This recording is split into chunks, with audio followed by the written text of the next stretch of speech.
Bonjour mes vrais, j'espère que vous allez bien. Et voilà, Yabino Mama Katika Pesa, Kapesa's Kitchen toujours. Et voilà, Yabino Mama Katika Pesa, servitraiteur. Voilà, tous les restaurants, African restaurant, Kapesa's Kitchen, Congolese food. Et voilà, Olingo passé commande, Olingo lia kitoko. Balobi restaurant ezamoko et pa Mama Katika Pesa, servitraiteur. Ah ouais. Toza na ngulu ya zamba na biso yango oyo eza tellement minene voilà ngulu yango oyo ngulu ya zamba tosala ngulu ya zamba oyo na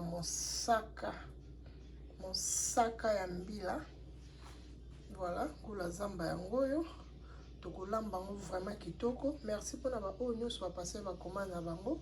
J'espère que vous avez décidé. Nous sommes en direct des États-Unis d'Amérique. Mais modèle au Mama Katika Pesa servitraiteur à l'Esarabiso au Kantato na mboka Congo. Vraiment, bayangai, ba client Mama Katika Pesa servitraiteur na restaurant nae ba sepela toujours. Ah, toza na poto, toza na Amérique. Voilà, toza na mboka Amérique. Oizangu la zamba. Je vous dis, c'est très bon. Bonde na eza bona kosala ngo penza na lituma bao ba pasaki commande na bango ba mususu ba pasaki commande na lituma mususu ba bi mama sala biso mosaka ya ngai na ngulu ya zamba. Alors ba yanga ba oza décider baza wana toujours pona na sepesa bango o mama na bino loboko ya mama na bino this is America. Awa toza na ngulu ya zamba. Pour na ba ope basengaki pakasa pezali oza ngulu ya zamba tokitango na awa tozwi sikoyo pakasa yango oyo ezali pakasa yango oyo mpona ba ope bapasaki commande na bango bakozala desite. Toza na nyama zamba nyonso yo pase biso ka commande olingi tosalela yo sauce tosalela sauce na yo oza desite. Et voilà, awa ezali ba commande moko spécial. Ba commande oyo ezate lokola tolambaka biloko ya chaque jour, tolamba chaque jour totie na menu na biso oyo ezali ba commande moko ezali vraiment spécial. Alors, étant donné que eza ba commande spécial et pas oyo pesami mpona olanda biso, okobenga biso o passer commande na yo 1 heure du temps à l'avance. Et voilà, Mama Katika Pesa servitraiteur akosalela yo mosala na kitoko asaleli yo soko lingolia na mosaka olingolela lituma olingolia na makemba ezo dépendre kaka na yo. Kapesa's Kitchen aza wana pona kosepelisa toujours bayaye. Et voilà, ongula zamba nde na koyebisa bino ongula zamba oyo ezali pakasa ezali biloko banyama ezali tellement ebele. Et voilà, toza wana toza pe na biloko eza tellement ebele, toza na mbinzo ya minene, toza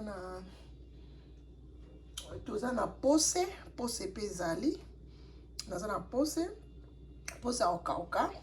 Et voilà, bo passer ba commande na bino boza décider. Mama Katika Pesa servitraiteur alingi bino tellement. Et voilà, c'est pourquoi naza toujours na souci ya bayanga. Chaque fois nazo sala toujours nazo passer ba commande nga na mboka na biso ya République démocratique du Congo pona lesa toujours bayanga balia kitoko.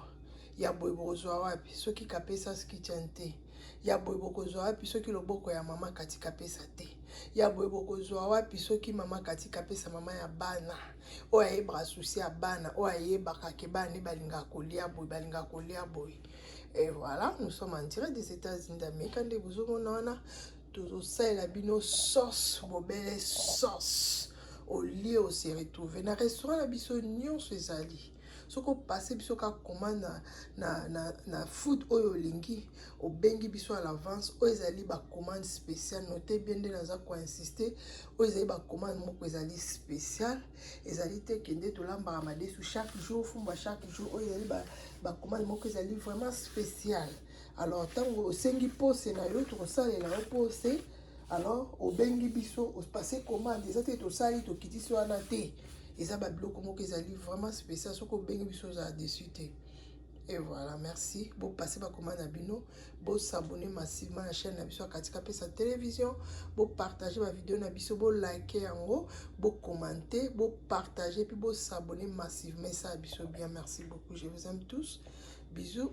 Bye bye. À suivre. Ah oui, service traiteur international avec Katika Pesa Aigle. Toujours la solution est là. Katika Pesa, toujours à votre service.